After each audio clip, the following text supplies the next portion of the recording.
significa? No tiene significado. Tiene un significado, pero ¿por qué tengo que saberlo? Y lo que hace es que te transporta y te eleva. Te eleva. Para mí es un libro fantástico. Para mí. Para otros quizás no. Entonces, me parece una cosa muy curiosa. Claro, ellos lo que piensan es que nosotros establecemos conexiones con todo, ¿vale? Entonces o te conectan o no te conectan. Eso es lo que ellos llamarán un agenciamiento, o un dispositivo. También Continuamente hacemos eso. me parece una cosa muy válida también y muy respetable que se coja un título y que se estudie el título de una forma formal o Sí, a de mí tal también. o de cual. Cada uno que haga Hombre, lo que de quiera. esa manera también se pueden sacar también mucho provecho. Y además, que no le vale a uno, fuera, no vamos con otro. ¿Verdad? Claro, no, eso es lo que ellos plantean, ¿no? Sí, sí, sí. Pero ella también un poco, a mí me pasaba, que a mí yo me leía un libro por mi cuenta y yo tenía, me gustaba y tenía suficiente. Después de la escuela me enseñaban ese libro y yo lo que veía es que al revés, ¿sabes? Tenía la sensación más bien de que me lo habían disecado, ¿no? Te hacen un poco eso, que te disecan el libro, ¿no? Esto está, no sé qué. Y pierdes toda la intensidad de la lectura y de por qué eso te está conectando contigo. Además, no lo sé, pero hoy en día que se habla tanto de la sincronicidad, ¿no?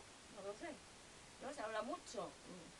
Pasa, si tú estás tranquilo en una librería como esto, se podría hacer de puto madre, ¿no? Paseas no sé qué y estás tranquilo, pum pum, y coges un libro y lo pillas al azar y lees 3 páginas y dices, la madre que te parió, pues si es lo que estoy yo aquí dándole vueltas de hace 3, 4 días, ¿no? Y te ha encontrado lo que necesitaba encontrar. Eso pasa, eso es una conexión. Y así es como hay que tratar en principio los libros. Este con más razón. Por la manera, porque busca eso, ¿no? Una cuestión. La manera, sí. La función psicoanalítica, ¿no?, que tienen Sí. los libros de Deleuze y de Guattari, eso le empareja con otros autores contemporáneos, ¿no?, como Foucault, ¿no?, por ejemplo. Foucault escribía solo. Lo Ya, que pero pasa es la que sí. función psicoanalítica hablo, de Sí. muchas veces, porque Foucault también era psicólogo también, No, Foucault no era psicólogo. ¿no? No. Deleuze es filósofo. El que sí era sí empezó en toda movida psicoanalítica es Guattari.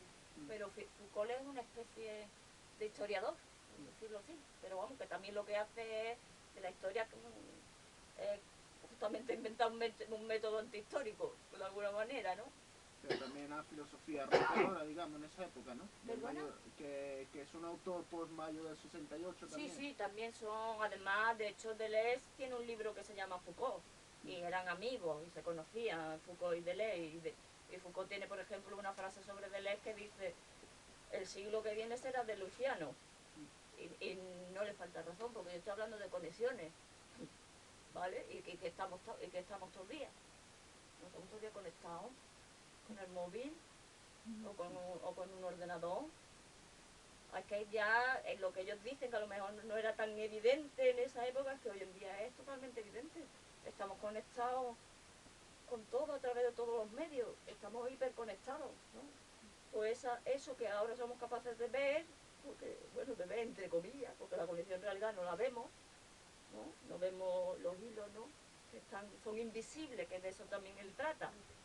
En realidad no lo percibimos, pero están ahí, ¿no? Percibimos, no tenemos la capacidad de percibirlo, pero si tuviéramos un aparato que nos permitiera percibir esas conexiones, veríamos que el mundo entero está lleno de líneas, ¿no? De ondas vibracionales, ¿no? Bueno, así empezó la radio, ¿no?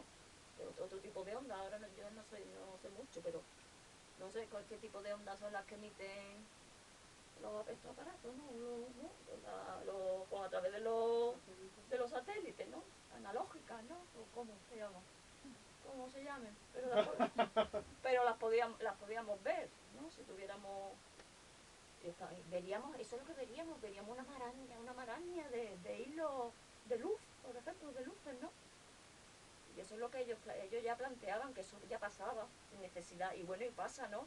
Continuamente hablamos de las energías, que esta persona no me da buena energía, ¿no? ¿De qué estamos hablando? De algo que no vemos, pero lo sentimos.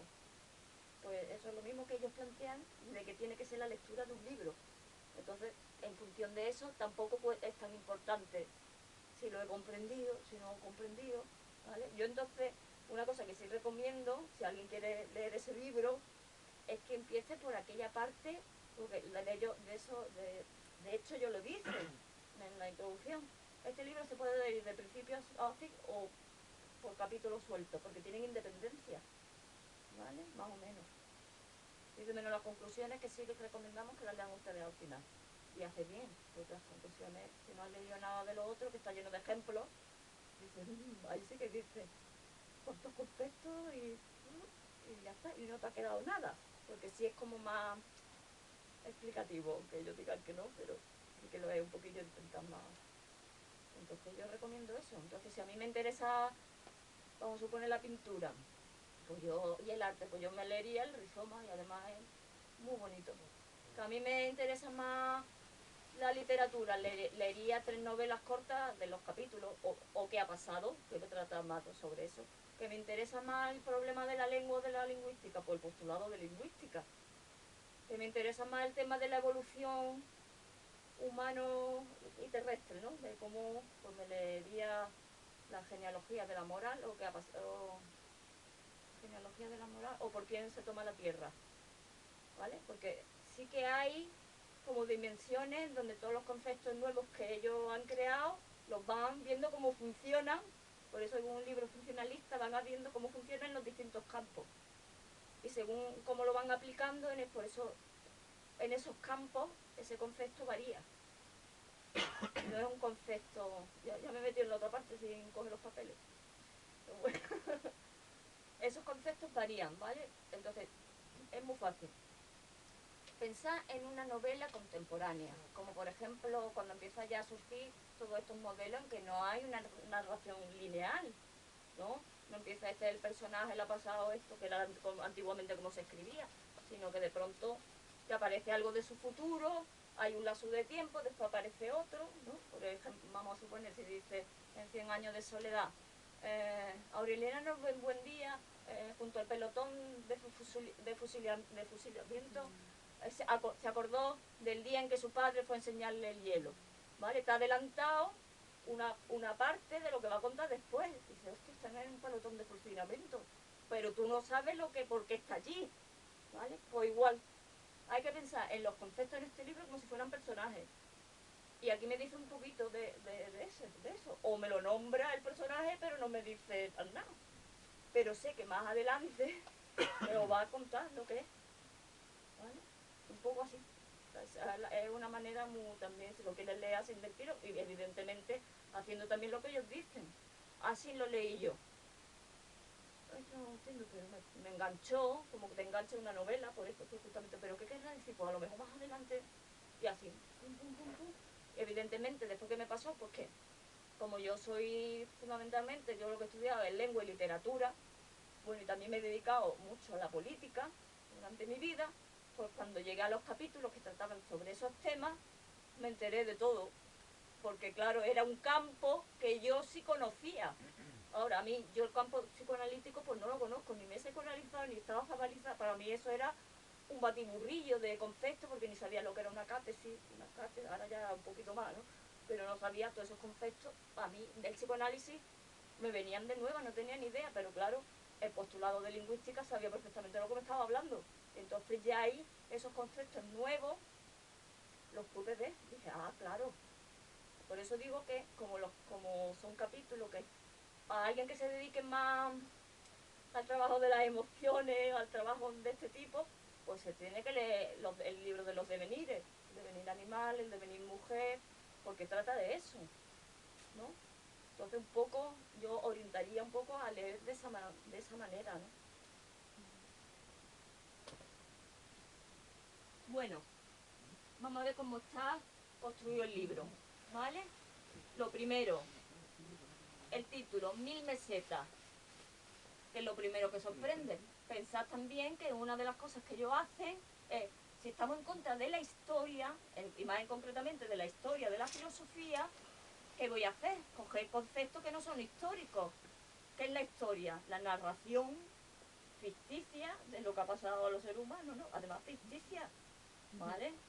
Porque es una invención, porque la historia la escriben los que lo escriben. Después hay una historia subterránea que de esa no se sabe nada, ¿no? Entonces, ¿qué hacen ellos? Pues irse a conceptos espaciales. Entonces tenemos todos los conceptos geológicos, geográficos, ¿no? De ahí que por eso se llame meseta. Meseta, es una meseta.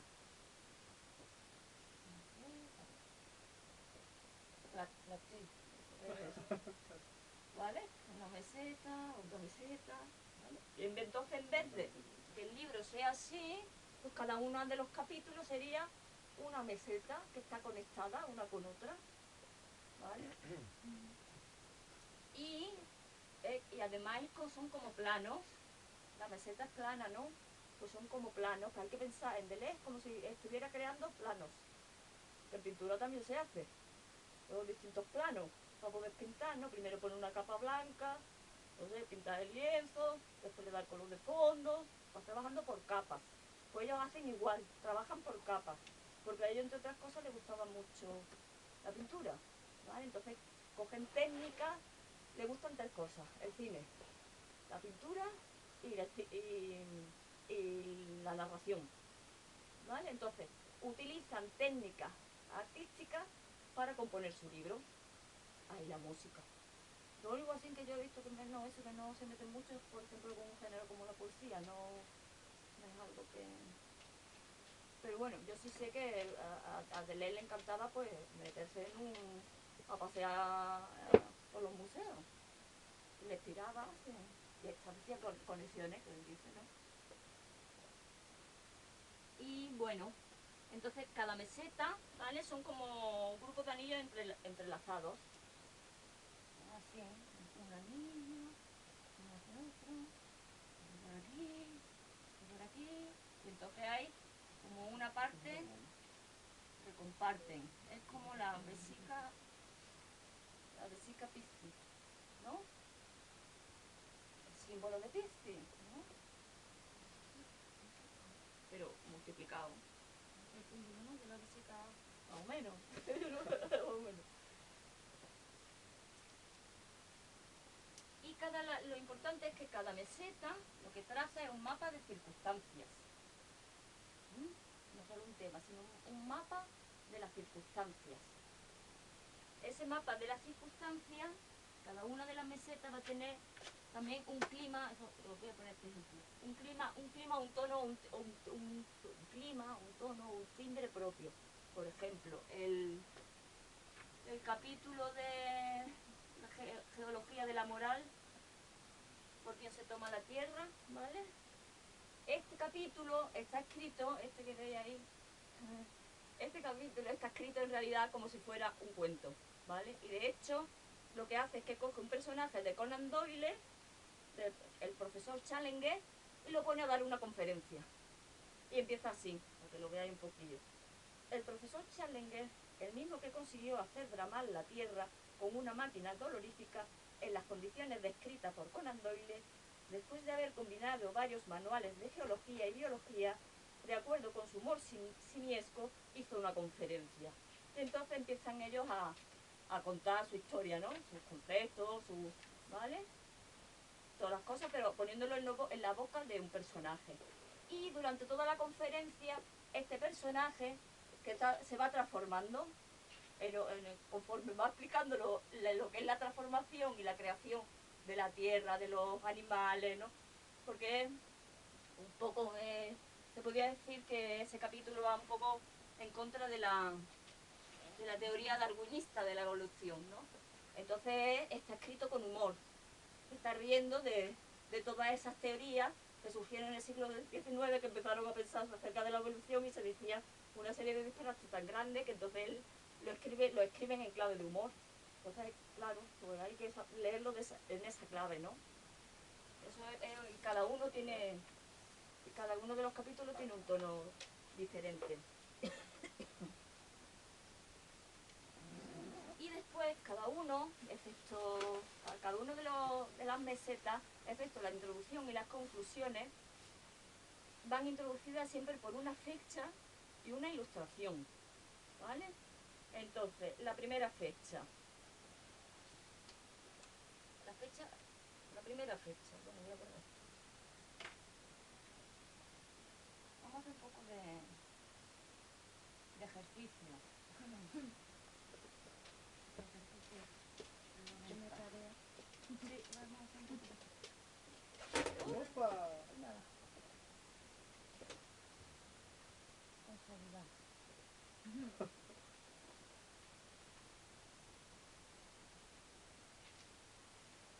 Bueno, cada una de las mesetas lleva una fecha y lleva una ilustración. Es un libro ilustrado, ¿de acuerdo?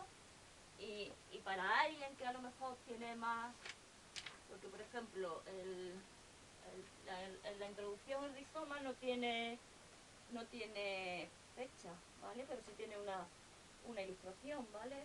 Y sí, bueno, en realidad no la tiene la fecha fuera, pero la ilustración tiene fecha. Esto es una partitura del siglo XIV. ¿Vale? La primera fecha, uno que se titula el capítulo uno solo o varios lobos. Uno solo o varios lobos. Y la fecha es 1914. ¿Qué ocurrió en 1914? La Primera Guerra, ¿verdad? Vale, pues ya tenemos ahí la Primera Guerra Mundial. Bueno, aunque es falso, pero bueno. También es cierto... No, ahora hablamos de eso. Vale. Y también fue cuando se escribió un libro de Freud titulado El psicoanálisis del hombre de los lobos, ¿vale? Y en realidad es una adaptación convencional de ese libro. Se llamaba, el libro de Sigmund Freud se llamaba Historia de una neurosis infantil, caso del hombre de los lobos, el caso del hombre de los lobos.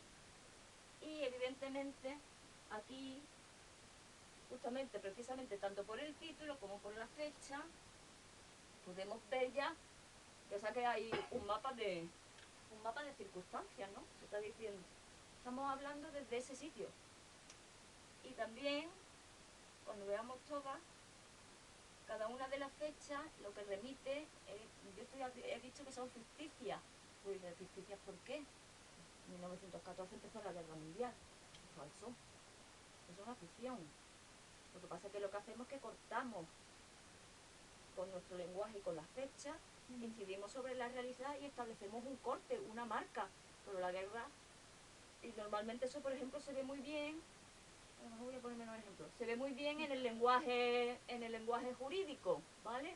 Por ejemplo, muy sencillo, yo me separo, ¿no? Y me divorcio y me hacen un papel y me dice, divorciada, ¿vale? El lenguaje tiene esa capacidad como de marcarte, y más si es un lenguaje, o culpable, inocente, me está marcando, y en realidad no me hace nada a mi cuerpo, es un acto de lenguaje. Es porque me dicen que estoy divorciada por lo que de pronto asumo la condición de divorciada, pero en realidad, ¿qué ha cambiado en mí? Soy la misma de ayer, es un acto, ¿vale? Él lo llamaba los actos de lenguaje, en la pragmática, que es lo que hace una pragmática generalizada, son consignas. Lo llama así, que esa es su función fundamental. Y la fecha pasa igual, son ficticias, hacemos cortes en lo que acontece para nombrar las cosas, ¿no? Y también pues como para marcar, ¿no? Entonces, bueno, pues un poco... Otro ejemplo puede ser, que es muy sencillo, es el pelo, nuestros pelos, el pelo sobre todo de las mujeres, ¿no? En una época ya no pasa, ¿no? Porque ya se ha descodificado un poco, pero era de jovencita, bueno, ahora pasa, ay, mira, otro ejemplo mejor, que hace poco pusieron una publicidad con el tema de la violencia de género en Granada, no sé si aquí apareció, era unos carteles que decían el largo de mi falda no te autoriza a meterme mano, ¿no? A agredirme, el largo de mi pito. Y entonces aparecía una, pues de espalda, pero se veía una mujer joven, más joven, otro de mediana edad y una persona mayor, más mayor. Y curiosamente, que era curioso, ¿no? Porque intentaba no ser violento, pero en realidad a la joven le ponía la falda corta, a la de mediana edad la media falda y a la mayor le ponía la falda larga. ¿Qué me estás diciendo? Que yo porque cuando sea mayor no puedo usar una falda corta, ¿vale? Entonces como que hay ahí que la imagen, cuando hablo de lenguaje, hablo en lenguaje de cualquier tipo de signo, ¿no? Que está marcando, y antes pasaba mucho con el pelo, ¿no? El pelo largo para las jóvenes, la media melena para la edad adulta, y ya la melena cortita, con el pelo cortito o recogido ya tal, a las personas mayores, ¿no? Entonces tenemos eso. Después tenemos otra fecha, que es la del segundo capítulo. Bueno, ya de paso por lo adelanto. Pues este sobre todo es el capítulo que trata sobre su crítica. Cada uno de alguna manera establece una crítica a los saberes de su momento, ¿vale? A los saberes de ese momento. Y aquí establece la crítica al psicoanálisis.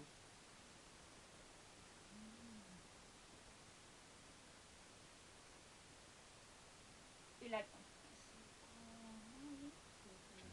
psicoanálisis. Y la crítica fundamental que se hace aquí es una crítica que, lo dice el título, uno o varios lobos. ¿Qué pasa? Que continuamente en el análisis que hacía Freud de los sueños de este psicoanalizado, lo remitía siempre a que nada más que había un lobo en su sueño, y ese lobo pues remitía al padre, es decir, que ella sacaba el Edipo, ¿no?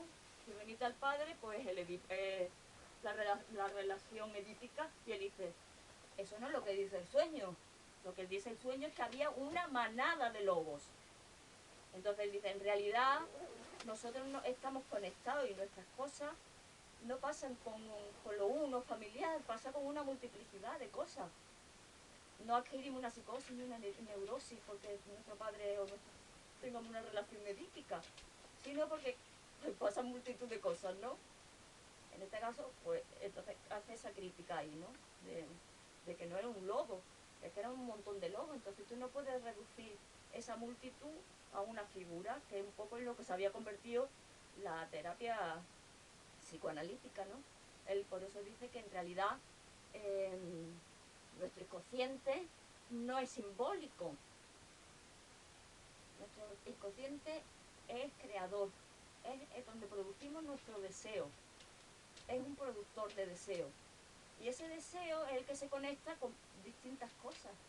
Por eso, hoy en día, eso lo sabe muy bien el capitalismo, ¿vale? De hecho, el sobrino de Freud se fue a los Estados Unidos y con empresas de allí fueron los que inauguraron o empezaron a hacer los anuncios publicitarios, ¿vale?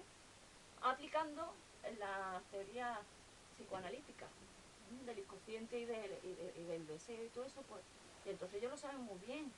Ellos lo continuamente, eso sabe vender, ¿no? Ellos se conectan con el deseo, o te produzco un deseo, ¿vale? Entonces el inconsciente no es una representación familiar, del Edipo, del Electra o de quien sea. No es simbólico, es un productor de deseo.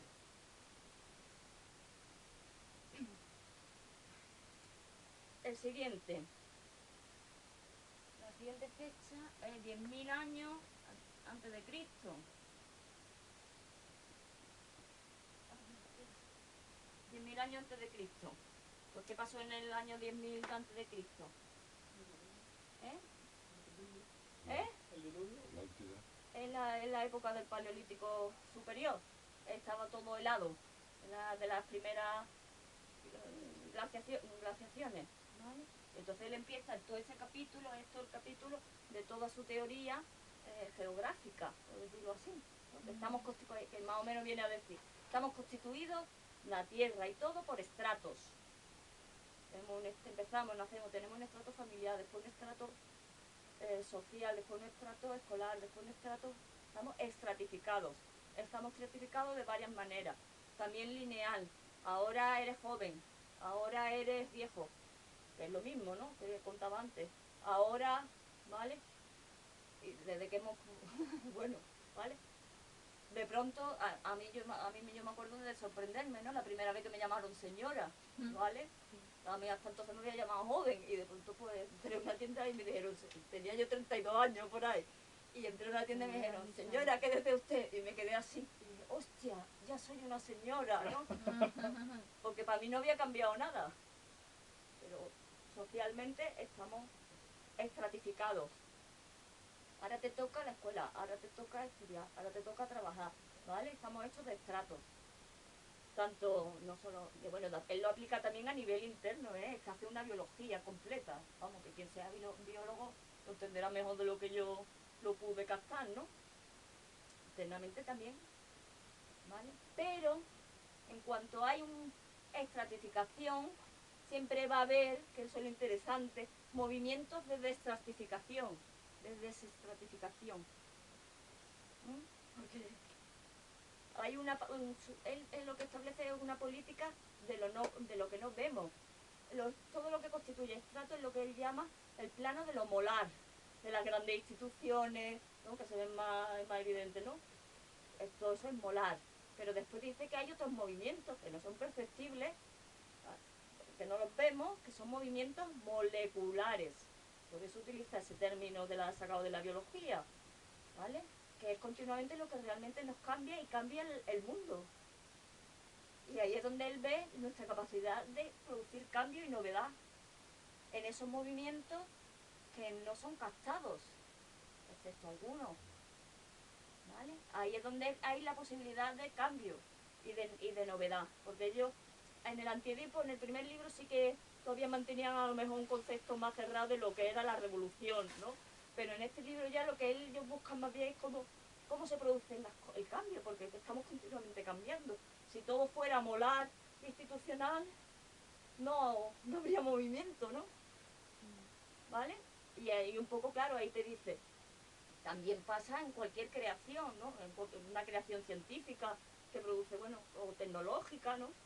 O los cambios que hemos sufrido, o que se han producido, mejor dicho, ¿no? En tan breve tiempo, son todos tecnológicos, ¿no? Y han cambiado totalmente nuestras vidas, en muchos aspectos, sobre todo en el aspecto en el que nos comunicamos y nos relacionamos con el otro, ¿no? O probablemente una charla de este tipo hace no mucho, pues estaría más lleno de gente. ¿Pero por qué? Porque yo esta charla me voy a mi casa, me pongo una cámara, me pongo a charlar tranquilamente, no sé qué, no sé cuánto, la cuelgo en YouTube, ahí la tenéis, ¿no? Eso pasa, ¿no? Es otra manera de interaccionar. Eso sí, tú no te enteras, pero tú no tienes la percepción de cómo no existe la percepción material, ¿no? O también, por ejemplo, yo en mi casa alojo a gente de Erasmus, ¿sabes?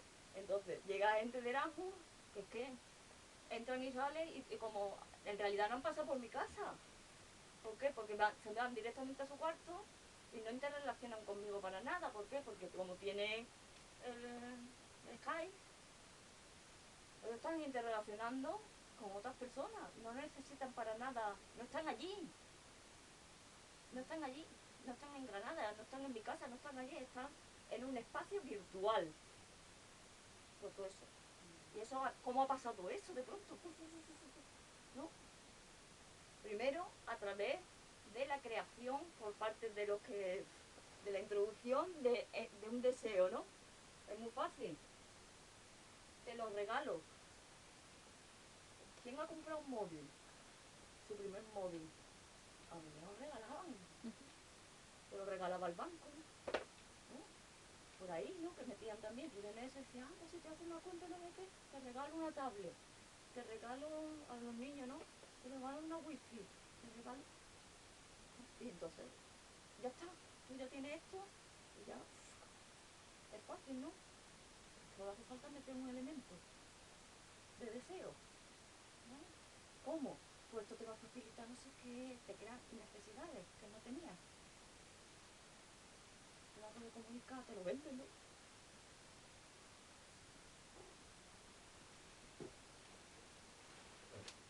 Bueno, pues en es donde en este capítulo, en el de la genealogía de la moral, es donde establece sobre todo todos sus principios de lo que es un territorio, de lo que es un código, lo que es una movimiento de territorialización y movimientos de reterritorialización.